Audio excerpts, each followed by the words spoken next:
Alright guys, so today I'm going to be going over how to do this really cool beginner's card trick, and then you guys are going to be able to learn how to do it like I said, and it's pretty cool. It's called Plan B, and it's most of you guys are going to really like it, so let's get into it. Let's go ahead and give the deck a quick shuffle, and we can go through the pack, and you can just pick any one you like. It doesn't really matter which one, and let's go ahead and take a look at it. So you picked a pretty good card here, the Ace of Hearts. What we're going to do is we're going to get it lost into the middle, like always, and then we're going to get it shuffled up as well. So your card's lost in the middle of the deck, but when I snap my fingers, it's going to come straight to the top. You know, I was close. Ace of clubs. You know what? Next card down. We were close that time too. Okay, you know what I'm gonna do? I'm gonna rub. I think I'm gonna be able to do this. You know what? If this is the Ace of Clubs up here, then your card must be down there, and that's your card, the Ace of Hearts. It's right over there. I knew I had it somewhere. It's right there. I hope you guys like the trick, and don't forget to stick around for the tutorial. Alright guys, so here's the tutorial. So the reason I do like this trick a lot is just because it's one of those tricks where you can use a borrowed deck. It's completely impromptu. You can have the spectator shuffle it up, and it works every time. So let's get into it. What you're going to do is, let's say you have a borrowed deck, so you have a borrowed deck, and you can tell the spectator to go ahead and shuffle it up. Like I said, it's impromptu. So the spectator can shuffle it up, and you can have them pick any card from the deck, so you can lay it out for them, and they can pick one that they like. So let's say for the video purposes they picked the Ace of Diamonds. Oh my gosh, that's pretty cool, another ace.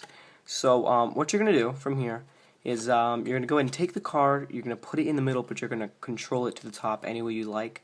What I did in the video was I just put it into the middle like this, then I pushed down, caught a break. I'll go over that once more. So really all I did was I took their card, put it into the middle, so here's the middle, just like that.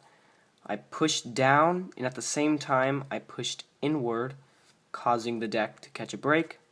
So you transfer this thumb break, because you have it here, transfer that to a pinky break at the bottom down there. So now you're holding the break.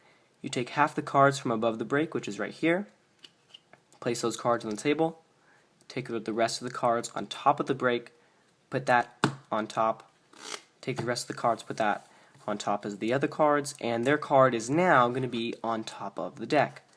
So from here you've controlled their card to the top, and what you're going to do is a riffle shuffle, but since you know their card is on top, when you riffle the cards, you're going to know this is their card in your right hand. If you're right-handed, when you riffle down the cards, their card is going to be right here on top in your right hand. So when you riffle down, you make sure your right hand is last. So you go through all the cards, left down all the way, you put the right, their card is still on top. As you can see, their card is right here on top. So really it looks like you've shuffled up the deck and cut it, but their card's on top. And you can do whatever false cut you want or false shuffles. I'm just showing you guys the example here just for the trick. So their card's on top of the deck, and what you're going to do is you're going to do a double lift. So most of you guys are going to know what this is. I may make a tutorial for it if you guys want me to, but I don't think it's really that necessary since there's already so many of them on YouTube. So what you're going to do is you're going to hold the card's mechanics grip and bevel the cards, just kind of straighten your fingers out at the bottom, causing a slight slope on the edge of the card so it's easy to catch. When you're riffling down, it's easy to catch two cards just like that. Okay, so you're just going to bevel the cards, come over, get two cards, and then flip this card over and pretend it's one card. You've done a double lift, and here's what you do.